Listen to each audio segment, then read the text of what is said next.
Hey everyone, welcome back to Pop-Pop's Horsepower Shop. Doing shocks on the S10 today. So I noticed last video I was doing the front brakes, and when I jacked it up, the left front shock looks like it's leaking oil, which I kind of had a thought. Driving it, you could tell the shocks weren't dampering. So I ordered some shocks, so I got some Monroe shocks here. I know what you're thinking. This is an easy job. 3 bolts, zip zip in and out with an air hammer or air wrench. Not that simple in this truck. Let me show you why. So my truck with the V8 and the headers were on the driver's side here, and you can see right underneath that header tube, the stud sticking up, that is the top of the shock. You know, if you don't have headers on it and just a regular S10, you can get in there with a deep well socket and an impact, and you know, it'll buzz that right off. There's 2 bolts in the bottom, and the shock drops right down through the center of the spring. Now we'll go over to the other side. If I can get it to focus down there.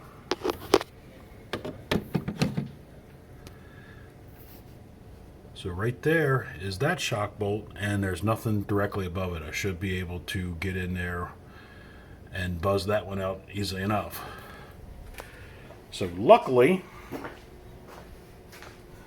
on the truck, we can go right through the fender well here. Should be able to just get a ratchet wrench on that, pull that out. I believe that's just 14 millimeter. And then the shock goes right down through the spring, and there's 2 13 millimeter head bolts on the bottom. Probably going to hit that with an impact, and that shock will drop right down through. So let me grab some tools, and we'll see if we can get this shock out first. This one's going to take a little more time than the other side, and we'll see how it goes. If the center of the shock shaft does not turn, this will come out real easy. Otherwise, it's going to have to be held on there with some vice grips or something to keep that from turning, and I get that bolt out. Alright, as I suspected, I go to turn that, the whole shaft of the shock is turning. So on top of the shaft there's 2 flat spots. Got a set of vice grips clamped on there real tight. It's just going to go against the inner fender liner here. And we'll see if that'll break loose. And it actually broke loose pretty good. I did put a little bit of PB blaster on there just so it has some lube. So once it broke loose, now it's actually spinning quite free. I can take this out. I should be able to unscrew it.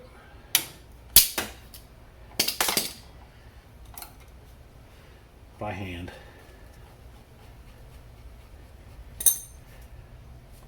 Well, at least I get to the top part.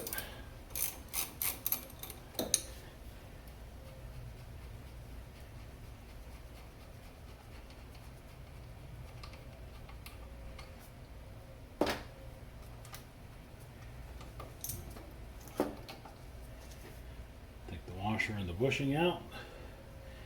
I get the bottom 2 bolts out, and this is going to drop right out. Alright, I don't know how much of this I'm going to be able to film, but we're underneath the driver's side, and as you can see, there is oil running down the shock. So I got these 2 bolts there, which are 13 millimeters. And I get them out, and the shock will slide right straight down.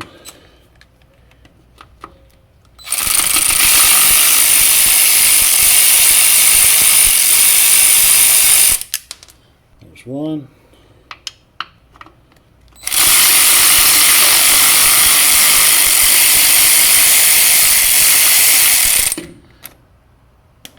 There's the second one.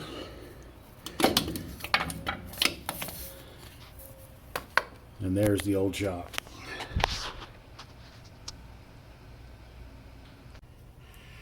So these shocks have a gas charge in them. Here's the old shock. Let me see if I can show you this. And nothing. Here's the new shock. pushes quite a bit harder, and the shock with the gas charge extends on its own. So that shock was definitely bad. Let's get this new one in, and then we'll go over to the other side. But first, for them to go in, you put a washer, then a bushing goes up into the hole, slide it up through, and then it's a bushing and a washer and the nut on top. Couldn't easily show you. Took two hands because you push the shock up, and like I said, it's gas charged, so I had to take one hand, push it up, get the bolt started. But it's up through there, right through the center shock. Going to snug these up on the bottom.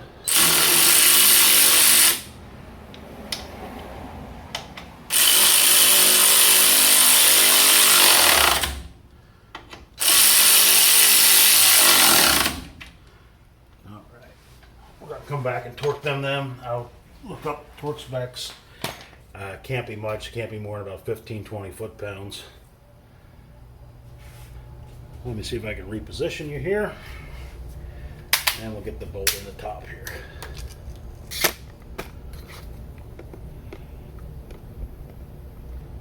Alright, so we got bushing goes on the top, then the washer, new nut,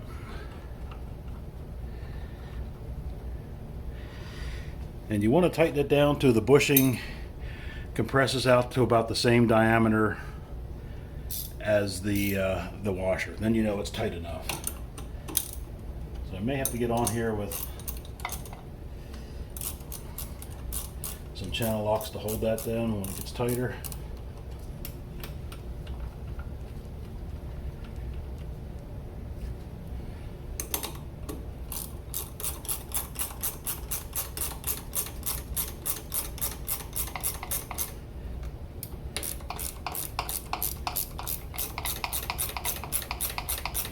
Tighten it up pretty nice.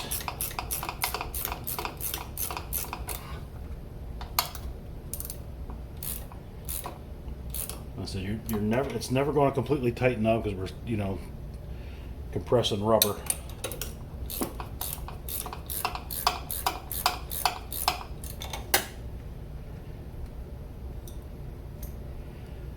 You check it from up top, but I think that's pretty close.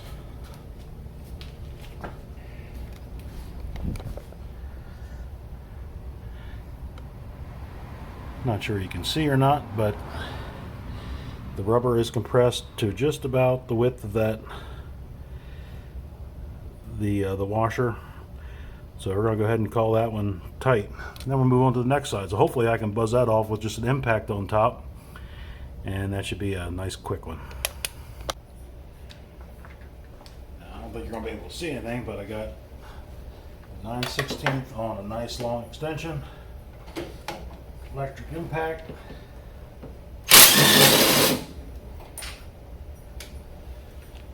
Buzzed right off.